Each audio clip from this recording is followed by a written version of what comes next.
somewhere. I watch it till 5 so you can go to school, or till 5 do you go to work. But I still got things I got to do. Like there's this misconception that just because if somebody's in their 50s and their kids are grown, that they still life ain't lifing for them. I don't know a whole lot of 50-year-old retirees. That's true. Another thing, Jermaine. So how important is it if a parent knows, like, maybe when my kid was younger, I didn't do things right. Okay. Like I got a little boy who in the street now, and I'm hard on him about being in the street. I'm talking shit about him to my friends, like he needed to get it together. But maybe I never set him down and said, son, I'm sorry. I didn't do this or that as a single mom. Like, how important is it for the parent to kind of step up and acknowledge that, hey, maybe there were some things I didn't do right, but you still got to be responsible? Okay, so that's big. We very rarely do you really get apologized to by your parents. They'll tell you I did the best I could. Right? Like that would it be helpful in some cases? I could say honestly, yes. I think a lot of people could benefit from their parents apologizing for certain situations, circumstances, but by and large, most of us will never get that. But I think that there is, like I said, this is the reconciling the individual. So if your parents, whatever they was on, and you find yourself now as an adult and you realize you have some deficiencies in some areas, your abilities to communicate, your ability to, relay what you're feeling, how you react to stuff, your inability to sustain healthy relationships, maybe you can't keep a job, whatever. Like you realize at this point at 25, like I'm behind. Like I'm behind right now. I'm behind my peers. I'm behind where I should, like my trajectory, like regardless of wherever I did or didn't get it. Like I said, that's where you so you say the original point, Black men, where are we at and how do we build and how do we move? There just has to be this point where you just decide it's me. It's me. And removing this idea, like I said, fault and responsibility. You might have been dealt an incredibly bad hand, which was not your fault. But if you spend your life trying to get restitution for what wasn't your fault, it's going to blind you from taking control and being in responsibility.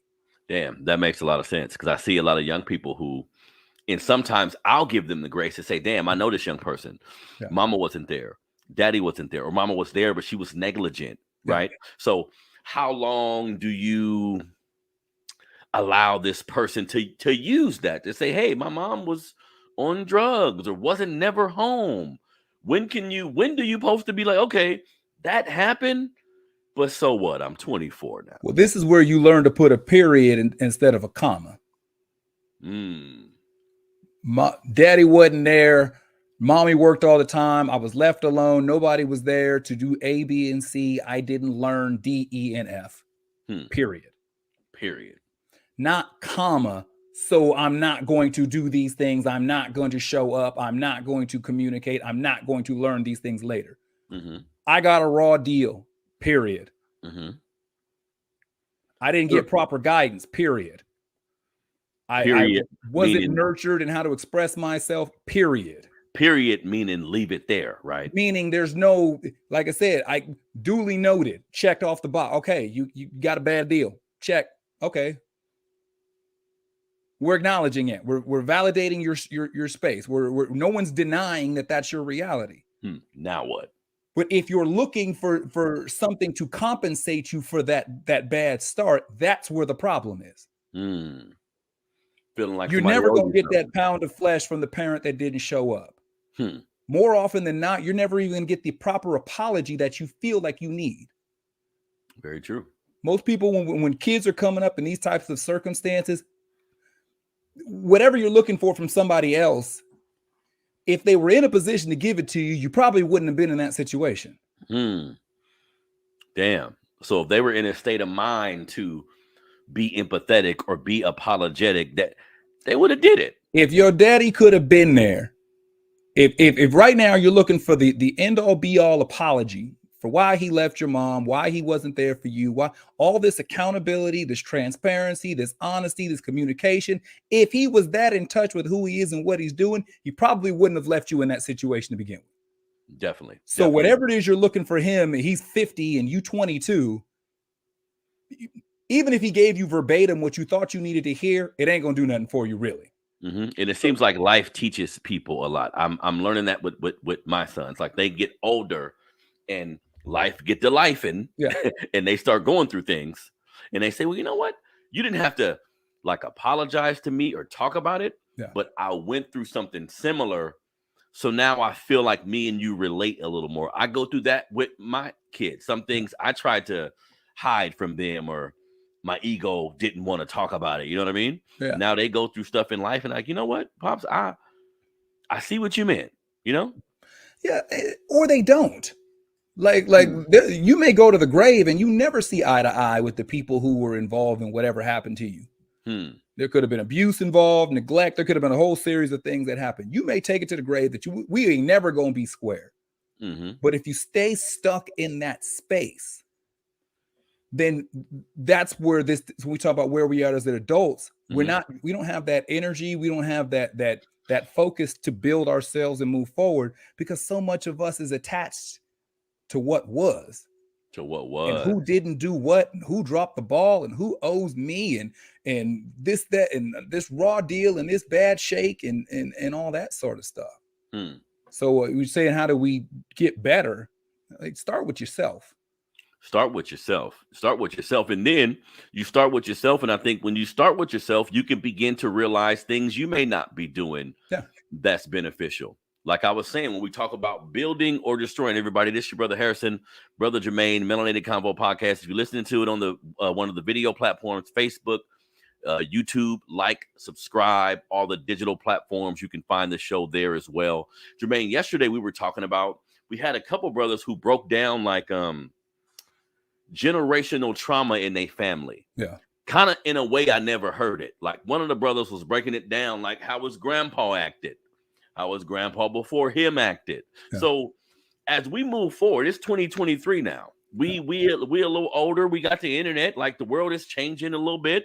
Like, how do we stop that shit, man? How do we stop like the quiet man? Remember the father who didn't say nothing, just handled business, just did what he was supposed to do, but he didn't say shit. He didn't apologize. You thought he was kind of mean, but you knew he was there for you.